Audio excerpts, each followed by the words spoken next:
মা কভু ছেলের কষ্ট চায় না, আর মায়ের ছায়া থাকে যাহার মাথায়, সে থাকবে নবীর কামলির ছায়ায়।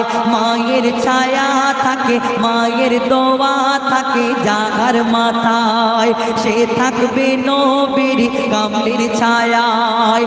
মা বাপ যখন কবরবাসী হয়, মা বাপ যখন কবরবাসী হয়, সন্তান যদি তখন দোয়া চায়।